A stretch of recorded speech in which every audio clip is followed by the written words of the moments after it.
नमस्कार दोस्तों, कैसे हैं आप सभी। आज की कहानी का शीर्षक है बोधिसत्व।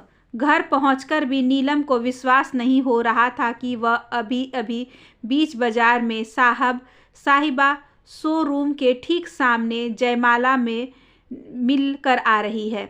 इतने वर्षों तक वह यह सोचती रही कि जयमाला अपनी मीठी सोलोनी हंसी भूलकर ठठरी हो गई होगी, लेकिन जयमाला तो अपनी परिचित हंसी के साथ परिचित अंदाज में लकदक करती हुई मिली। कितने वर्ष, शायद 15-16 वर्ष बीत गए हैं। जयमाला आज भी वही है, संद प्रफुसित, नवल पत्ते सी कोमल, चमकदार निखरा रंग और एकदम प्राकृतिक ताजगी लिए हुए। न समय की धूप उसके उजले रंग को सांवला कर सकी, न धूल गर्दन उसकी ताजगी को मिटा सके, न समय की मार उसकी चमक और कोमलता को मटमैला कर सकी। शायद इसकी प्रसन्नता ही इसके अछूनन रूप रंग का प्रमुख कारक हो, पर यह इतनी प्रसन्न कैसे रह पा रही है, और इसकी हंसी तो कहीं खो गई थी। कॉलेज के दिनों की सबसे खूबसूरत, सबसे कोमल, सबसे चूजी लड़की थी जयमाला। उसके व्यक्तित्व में कुछ ऐसा था कि लगता था वह किसी रॉयल फैमिली से है, या यद्यपि ऐसा था ही नहीं। नीलम को आज भी याद है कि डिसेक्शन के बाद कटे कटे जंतुओं को देखकर जयमाला नाक पर रुमाल रख लेती थी, क्योंकि वह अंग भंग हुए जंतुओं को नहीं देख सकती थी। उसके लिए यह सब असहनीय था। नीलम, मैं बदसूरती, गंदगी और कुरूपता सहन नहीं कर सकती। मुझे उलझन होती है। सड़क पर भीख मांगते हुए पीले बड़े बड़े दांतों और कीचड़ सनी मिचमिची आंखों वाली भिक्षुणियों को देखती हूँ तो उबकाई आती है। मैं ऐसी कुरूप होती तो सच आत्महत्या कर लेती। यह भिक्षुणियाँ पता नहीं किस सुख के लिए जी रही है, इससे तो मर जाना ही बेहतर है। जयमाला, जैसे तुम सोचती हो ना, उस तरह आसानी से मरा नहीं जा सकता। जो जैसा है, जिस स्थिति में है, जीने की कोशिश करता है। इसी को जिजीविषा कहते हैं। दुनिया में दुख, पीड़ा, कुरूपता ही अधिक है। जयमाला बड़े हंसकर और भिकुटी को भाल पर टांग लेती। मुझे तो यह सब सोचकर झिरझिरी आती है। देह में सारे रोए खड़े हो जाते हैं। नीलम को जयमाला की टुकड़ा टुकड़ा बातें याद आती रही। देख नीलम, वो जो नई लड़की आई है, उसका नाम कितना पुराना है। बेकार सा, छी, वह कितनी काली है। वह कैसे भद्दे प्रिंट के कपड़े पहने हुए है। बाप रे, कितनी घटिया पसंद है। अरे, जब पैसे खर्च करने ही हैं तो अच्छा मान लो। उस लड़के की आवाज़ सुनी, गाना ऐसे गा रहा था जैसे फूटा हुआ शंख बज रहा हो। दूबे सर की चाल देखी, जिगजैग। कल लालिमा मैडम की शादी में उन्हें दूल्हे राजा को देखा, जैसे काले कंबल को सफ़ेद शेरवानी में रोल कर दिया गया हो। मैं तो ऐसे कल्लू राजा के साथ एक दिन नहीं रह सकती। नीलम अजीज आ जाती। जयमाला, बस बस, तुम्हारी बातें डराती है मुझे। अच्छा हुआ जो भगवान ने तुम्हें सब कुछ अच्छा और सुंदर दिया।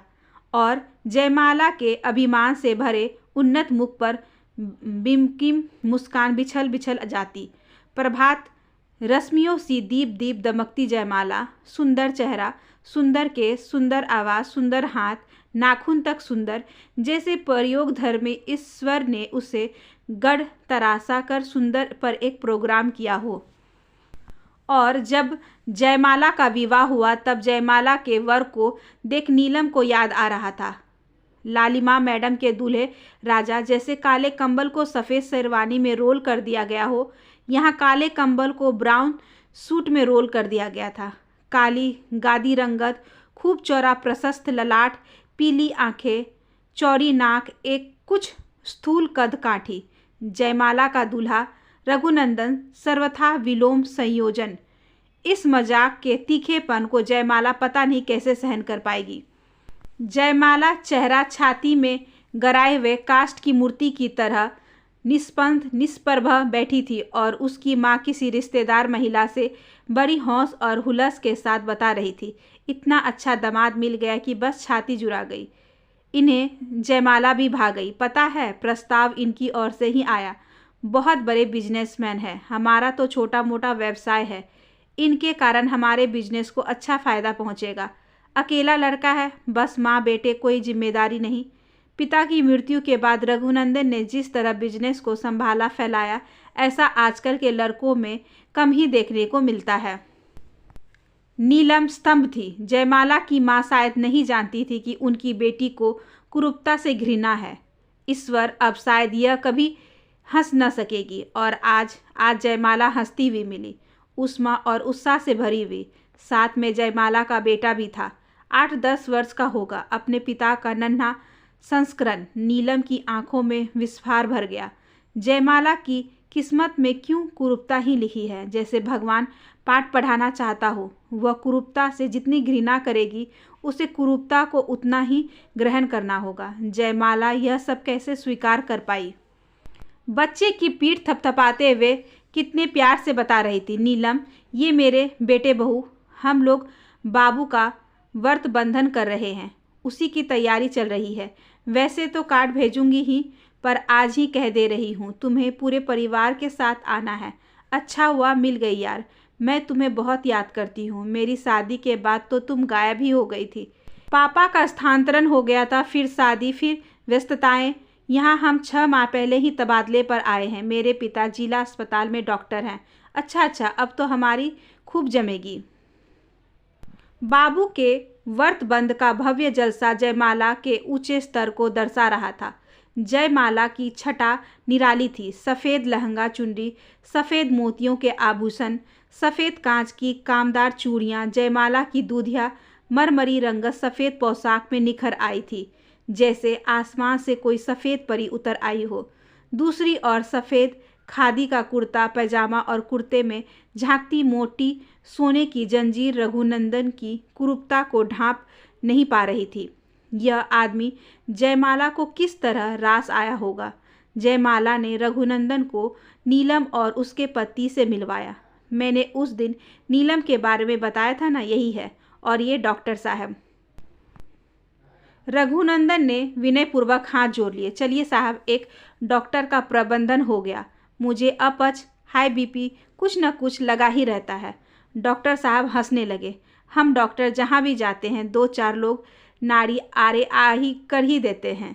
यह तो आपकी लोकप्रियता मानी जाएगी, रघुनंदन बोले। जल्द ही रघुनंदन को किसी ने पुकार लिया और उन्हें जाना पड़ा। इधर डॉक्टर साहब जयमाला से कह रहे थे, नीलम आपके बारे में बहुत बातें बताया करती हैं। आपको गंदगी, अभाव, कुरूपता से घृणा है ना? जयमाला का मुदित मुख कुछ निस्तेज हो उठा, जैसे उसे यह पुरान अरुचिकर लगा हो। नीलम ने कुछ विरोध से डॉक्टर साहब को घूरा। ऐसे प्रसंग बताने के लिए होते हैं? जयमाला किंचित सोच मग्न में होकर बोली। वह नादान उम्र की नादान सोच थी। अब मैं जान गई हूँ, वास्तविक सुंदरता आत्मा की होती है। अब मुझे कुछ भी गंदा, कुरूप, घृणास्पद नहीं लगता। नीलम विस्मित थी। जयमाला के इस आत्म परिष्कार के पीछे कोई घटना विशेष है, अथवा उम्र के बढ़ने के साथ इसमें गंभीरता और समझदारी आ गई है, या फिर सामंजस्य की जरूरत महसूस होने लगी है। चीज़ों को समझने पहचानने का विवेक आ गया है। नीलम चकित थी। जयमाला में हुए इस गुणात्मक परिवर्तन को देखकर विदा देते हुए जयमाला ने नीलम से फिर आने का आग्रह किया। नीलम फिर जल्दी ही जयमाला को से मिलने घर आई। जयमाला फुर्सत में थी। नीलम को देखकर उत्साहित हो उठी। नीलम घर की भव्यता और विशालता को देखकर चकित हो रही थी। जयमाला नीलम को अपने शयन कक्ष में ले आई। कक्षा क्या था, आधुनिक उपकरणों से सज्जित आरामगाह था। कमरे में शीतलता और ऊंचे रोशनदानों से झीर कर आता मध्यम उजास बहुत भला लग रहा था। नीलम गुदगुदे बिस्तर पर बैठ गई। तुम्हारे ठाठ तो बहुत ऊंचे है जयमाला। नीलम चकित भाव से कक्ष का कोना कोना निखरती पखरती हुई बोली। इस पर जयमाला हंसने लगी। नीलम आज जयमाला के जीवन के बारे में जानना चाह रही थी।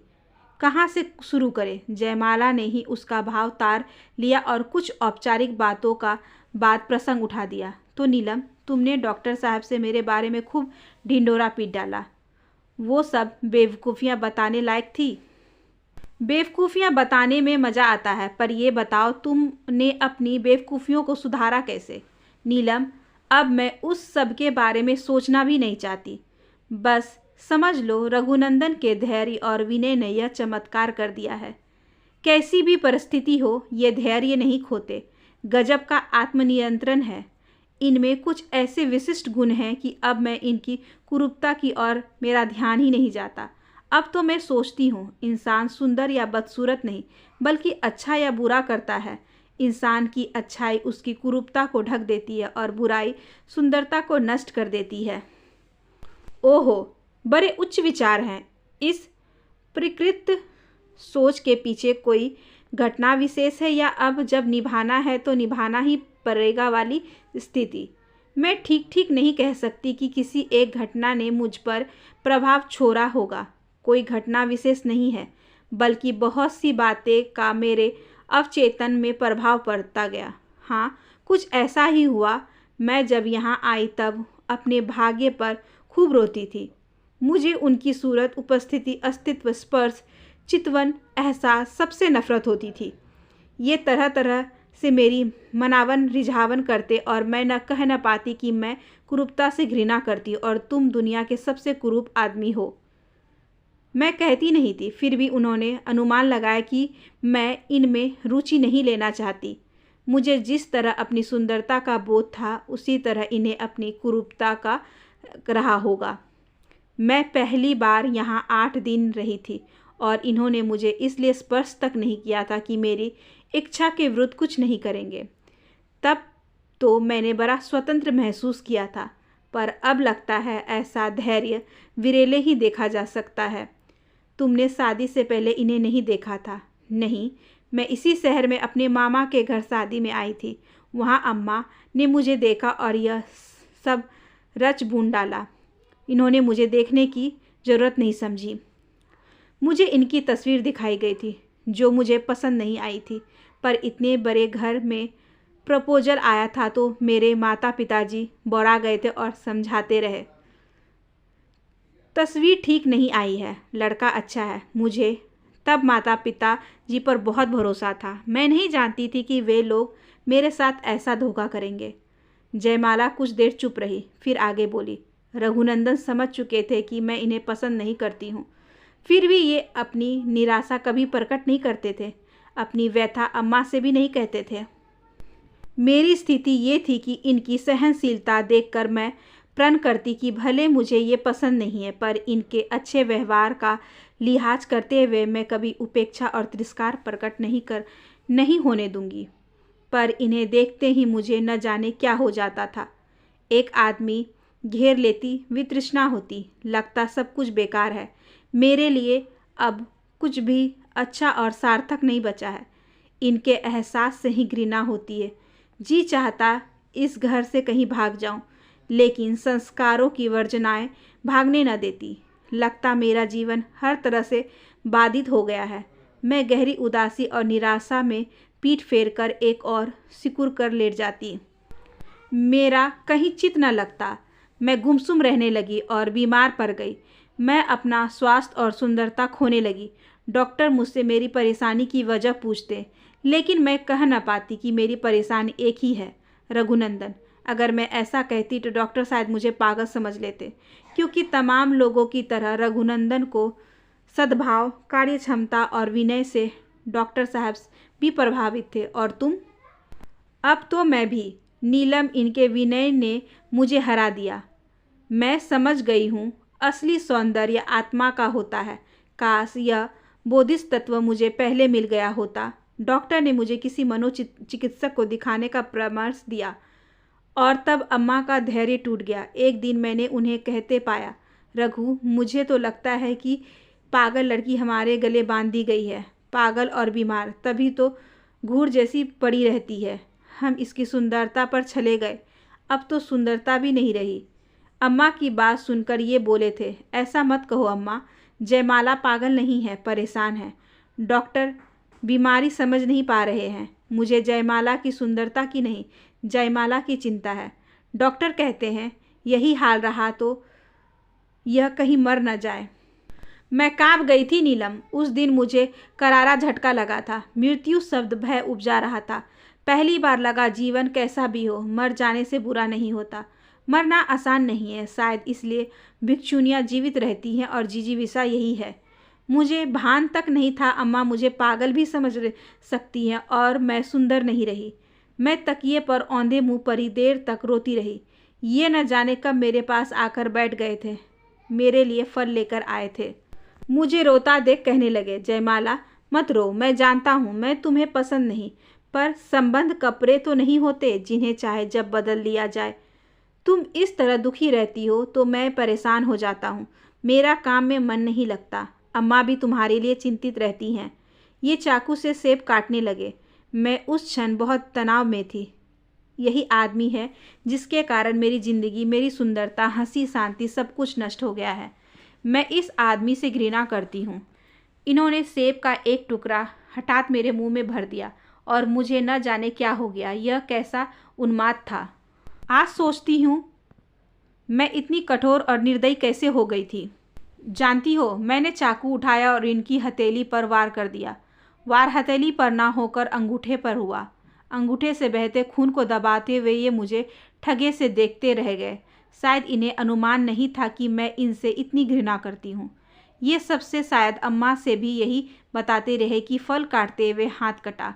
मैं सदमे में थी। कोई पुरुष, वह भी पति, एक स्त्री, वह भी पत्नी की इतनी क्रूरता कैसे सहन कर सकता है। स्त्री जैसे पति गृह में बहुत कुछ तजना पड़ता है। अपना स्वाद, पसंद, रुचि, आदतें, स्वभाव, समय सारणी, उसकी इतनी ऐंठ कैसे बर्दाश्त की जा सकती है। मुझे उस दिन अपने होने पर बड़ी शर्म आई। लगा मेरी ऐंठ के कारण किसी दिन कोई बड़ा अनर्थ होकर रहेगा।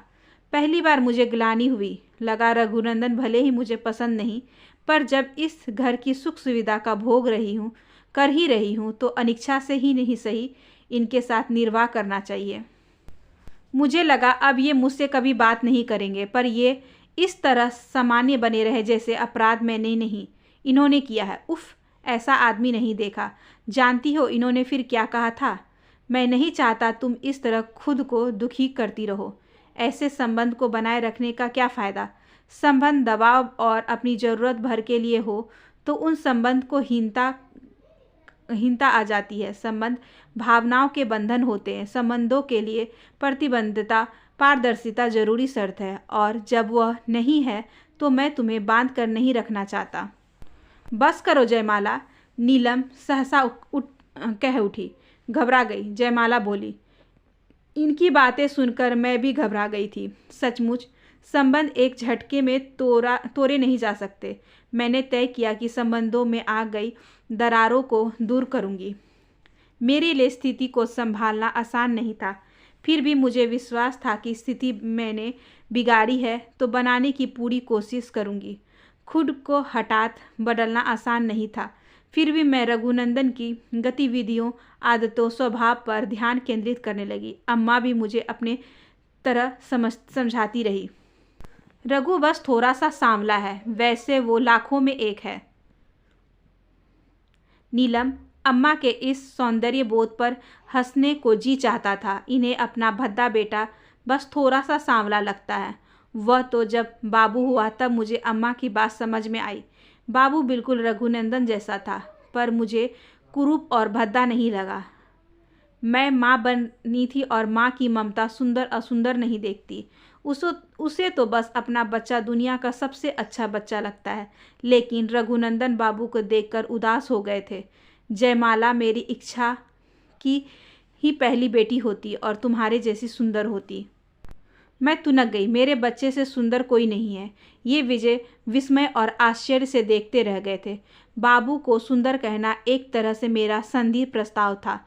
रघुनंदन की आत्मीयता का परिणाम था, अथवा साथ रहते रहते मनुष्य एक दूसरे को स्वीकार करने लगता है। मुझे नहीं मालूम। मैं इनके साथ निभाने की कोशिश करने लगी। निभाते निभाते न जाने कब मैं इन्हें स्वीकार करने लगी तो मालूम पड़ा यह एक सहज स्थिति है।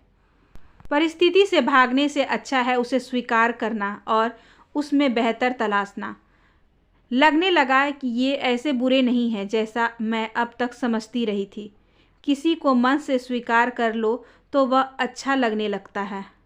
हम भी घुटन और तनाव से छुटकारा पा सकते हैं। मेरा स्वास्थ्य सुधर गया, सुंदरता वापस मिल गई, सब कुछ चमत्कार सा लगता है। मैंने समय रहते खुद को बदल लिया, वरना कब की मर खप गई होती। और तुम कहती एक जयमाला थी जो अब नहीं रही।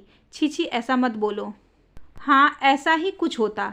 अब मुझे किसी से कोई शिकायत नहीं। मैंने अपने पति से सीखा कि दूसरों की भावनाओं का ध्यान रखना कितना ज़रूरी है। तुमने खुद को सचमुच बदला है जयमाला।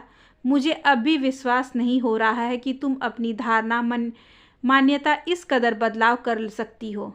अब तो अपने आचरण के बारे में मैं सोचती हूँ तो सिर शर्म से झुक जाता है।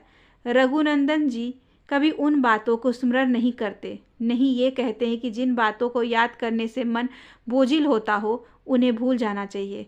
याद करने के लिए बहुत सी अच्छी बातें भी हैं। तो यह है तुम्हारी कहानी। कहानी ही कह लो। अब तुम अपनी कुछ कहो। तुम्हारे जैसी कहानी मेरे पास नहीं है। साधारण सा जीवन है मेरा। साधारण बनकर रहना असाधारण बात होती है नीलम। व्यक्ति सुंदर हो या ना हो, उसका व्यक्तित्व सुंदर होना चाहिए बस। मुझे यह बोधिसत्व तत्व मिल गया है। अम्मा इस समय गांव गई हुई हैं, वरना उनसे मिलवाती। वह बड़ी सुलझी हुई महिला है। अब चलो किचन में कुछ बनाए खाएं। जयमाला हंस रही थी, जैसे प्रफुल्लित होने जा रहे पुष्प की एक एक पंखुड़ी बहुत आहिस्ता से, बड़ी कोमलता से खिलने को उद्यत हो। चलो, तुम्हें मेरा ख्याल तो आया। मैं तो सोच रही थी आज बातें से ही पेट भरना पड़ेगा, नीलम बोली। तो जयमाला की हंसी का वेग बढ़ गया। नीलम जयमाला को हंसते हुए देखती रही। वही पुरानी जयमाला, वही पुरानी हंसी, वही पुराना अंदाज। आशा करती हूँ कि आज की ये छोटी सी कहानी आपको अच्छी लगी होगी। अगर अच्छी लगी हो तो please like, share and subscribe करें हमारे चैनल को।